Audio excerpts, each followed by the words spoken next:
Buenos días profesora, buenos días compañeros. Hoy les presentaremos el control de glucosa en sangre y el tratamiento de la diabetes mellitus. Control de glucosa en sangre. La glucosa es la principal fuente de energía para el cerebro y su regulación en la sangre refleja la necesidad de mantener un suministro adecuado de energía frente a la ingesta de alimentos y demandas metabólicas. La alimentación pone a disposición más energía de la que se requiere y el exceso de calorías se almacena como glucógeno o grasa. El aumento de glucosa en sangre estimula la secreción de insulina al estimular la liberación de incretina del intestino. La hipoglucemia es un exceso de insulina exógena, lo que reduce la secreción de insulina endógena y provoca la secreción de hormonas contrarreguladoras como el glucagón, la adrenalina, los glucocorticoides y la hormona del crecimiento. Los riñones también tienen un papel importante en la regulación de glucosa. Aproximadamente 160 gramos de glucosa se filtran cada día desde el plasma hacia los túbulos renales. Aquellos con homeostasis normal excretan muy poca glucosa a la orina, ya que los cotransportadores de sodio glucosa tubulares renales recuperan toda la glucosa filtrada. Existen dos variantes de SGLT. SGLT1 recupera el 10% de la glucosa renal filtrada, tiene alta afinidad pero baja capacidad y se puede encontrar en el corazón, los pulmones y el tracto gastrointestinal. SGLT2 recupera el 90% de la glucosa filtrada, tiene baja afinidad pero alta capacidad y se encuentra principalmente en el riñón. Cuando se excede la capacidad renal en la reabsorción de glucosa, esta se derrama en la orina provocando glucosuria y poliuria. Esto a su vez provoca deshidratación y polidipsia. Las concentraciones crónicamente elevadas de glucosa en pacientes con diabetes conduce a una regulación positiva de la expresión SGLT2 y una mayor reabsorción de glucosa, reduciendo la glucosuria. Hormonas de los islotes pancreáticos. Los islotes de Langerhans son la parte endocrina del páncreas y contiene 4 tipos de células secretoras de péptidos. Células beta que secretan insulina, células alfa que secretan glucagón, células delta que secretan somatostatina, células PP que secretan polipéptidos pancreáticos. Estas células además secretan grelina, que es una hormona peptídica que libera la hormona del crecimiento y está implicada en el control del apetito. Además de insulina, las células beta secretan un polipéptido amiloide de los islotes que retrasa el vaciamiento gástrico y se opone a la insulina, estimulando la descomposición de glucógeno en el músculo estriado. El glucagón se opone a la insulina, aumentando la glucosa en sangre y estimulando la degradación de proteínas en el músculo, y la somatostatina inhibe la secreción de insulina y glucagón. La insulina es la principal responsable de controlar el metabolismo intermediario con acciones sobre el hígado, la grasa y el músculo.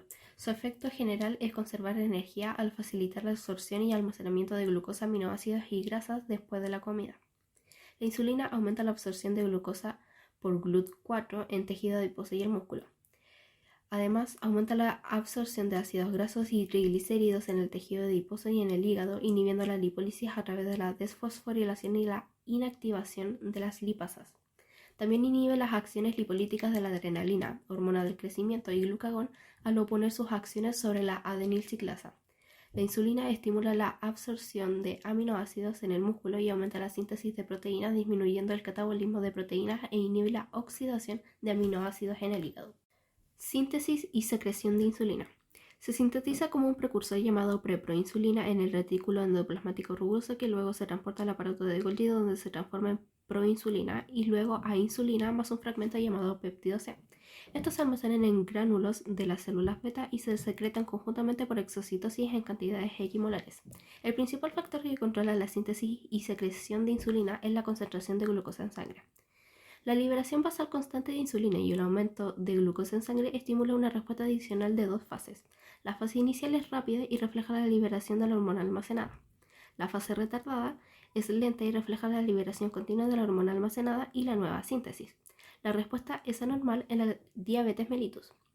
Los canales de potasio sensibles a ATP determinan el potencial de membrana en reposo en las células beta. La glucosa entra a la célula beta a través de GLUT2 y el aumento de ATP dentro de la célula beta bloquea los canales de potasio, bloqueando la despolarización de la membrana, abriendo los canales de potasio dependientes de voltaje, desencadenando la secreción de insulina en presencia de mensajeros amplificadores. La liberación de insulina es inhibida por el sistema nervioso simpático. La concentración de insulina plasmática se reduce en pacientes con diabetes mellitus tipo 1 y aumenta notablemente en pacientes con insulinomas, obesidad y otros estados normoglucémicos resistentes a la insulina. Glucagón. El glucagón es un polipéptido monocatenario de 21 aminoácidos sintetizado principalmente en las células alfa de los islotes pancreáticos, pero también en el tracto gastrointestinal superior.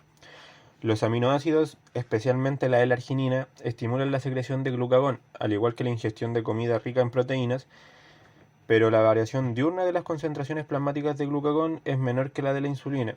La secreción del glucagón, estimulada por bajas concentraciones de glucosa y ácidos grasos en el plasma e inhibida por altas concentraciones de estos mismos compuestos en el plasma. La actividad nerviosa simpática y la adrenalina circulante estimulan la liberación de glucagón a través de los adrenoreceptores beta.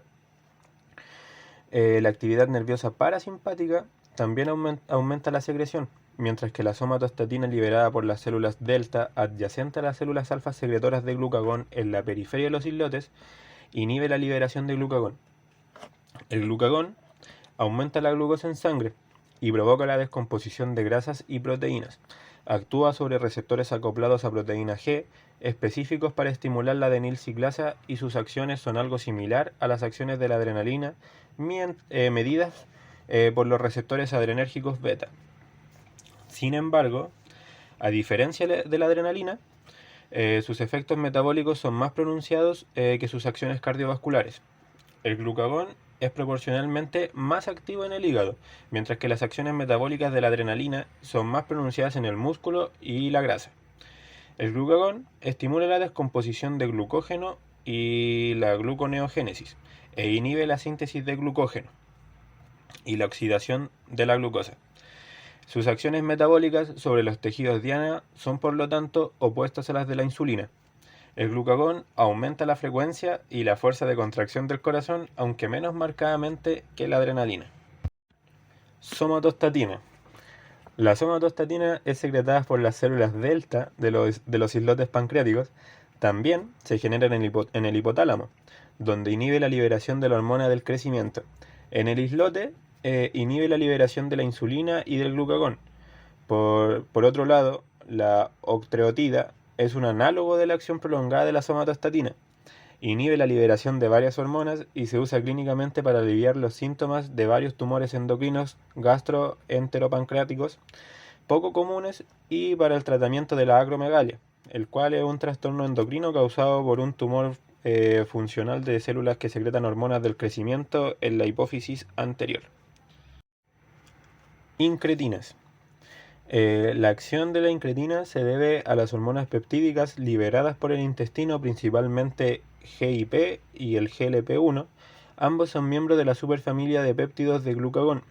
El GIP es un péptido de 42 aminoácidos almacenado y secretado por las células K enteroendocrinas en el duodeno y el yeyuno proximal.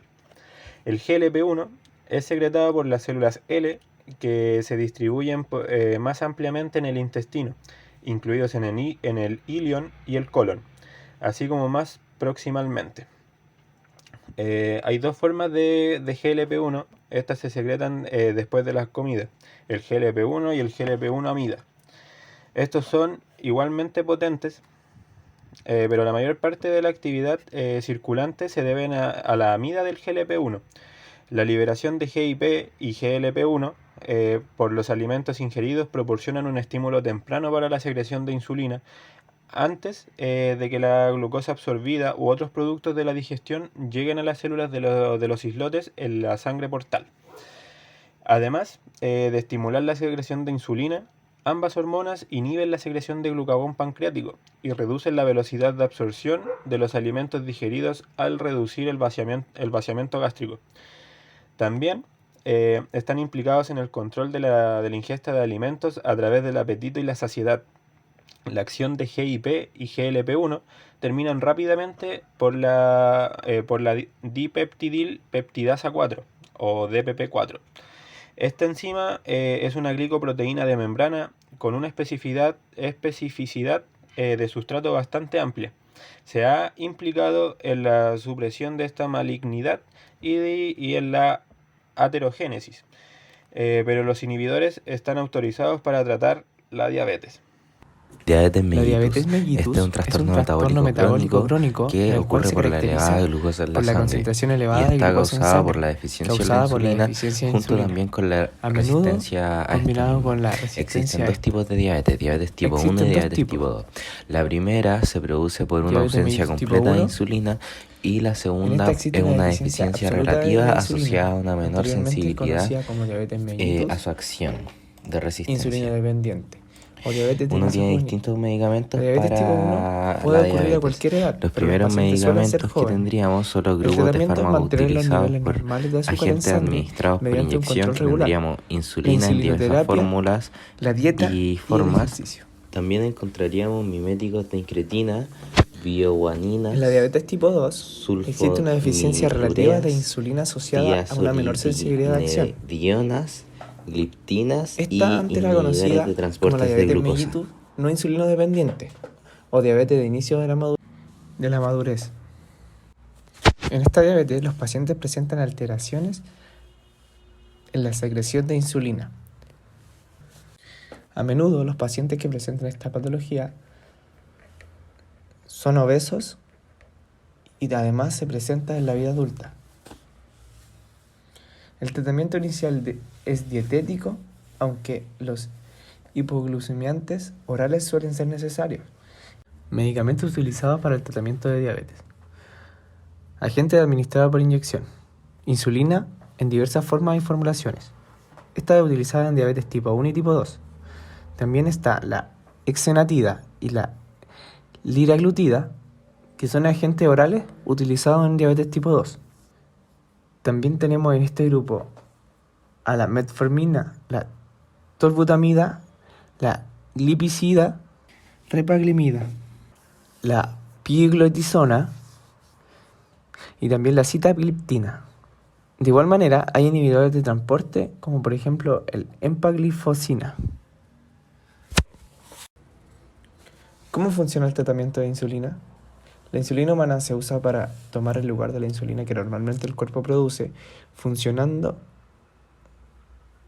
de manera que ayuda a mover el azúcar de la sangre hacia los tejidos del cuerpo, en donde se utiliza para energía, además de evitar que el hígado produzca más azúcar.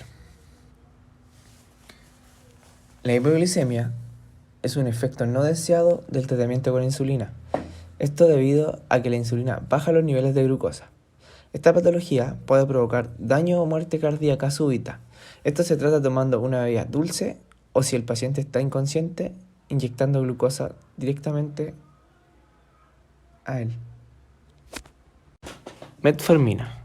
La metformina se usa para tratar a pacientes con diabetes tipo 2. No estimula el apetito. Al contrario. Además de ser un fármaco de primera selección para pacientes con diabetes tipo 2 que son obesos, siempre que tengan función renal y hepática intacta. Puede combinarse con otros agentes hipoglucemiantes.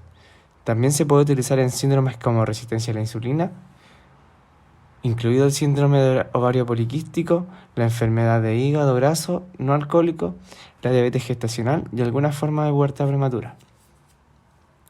Efectos no deseados. Los efectos no deseados más frecuentes son trastornos gastrointestinales relacionados con las dosis. Suelen ser transitorios, aunque no en todos los casos. La acidosis láctica es un efecto tóxico raro pero potencialmente fatal. Y la metformina no debe administrarse de forma rutinaria a pacientes con enfermedad renal o hepática, enfermedades pulmonar, hipoxia o shock. Dichos pacientes están dispuestos a la acidosis láctica debido a la reducción de eliminación del fármaco. También debe evitarse en situaciones que dispone a acidosis láctica, incluida la intoxicación por alcohol.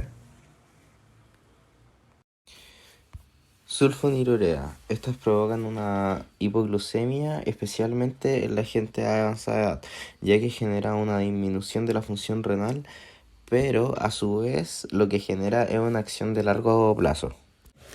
Los inhibidores de alfa-glucosidasa. Este es un inhibidor de alfa-glucosidasa intestinal y se usa en la diabetes tipo 2. No se controla adecuadamente con la dieta o sin otros agentes y lo que genera es retrasar la absorción de hidratos de carbono, reduciendo el aumento postprandial de glucosa en sangre. Las gliptinas son fármacos sintéticos que inhiben la forma competitiva del DPP-4, lo que reduce la glucosa en sangre al potenciar las incretinas endógenas. Los inhibidores de SGLT2 actúan promoviendo la excreción de glucosa en la orina, reduciendo así la concentración de glucosa circundante en la glucosuria resultante. Se asocia con diuresis osmótica y excreción de sal.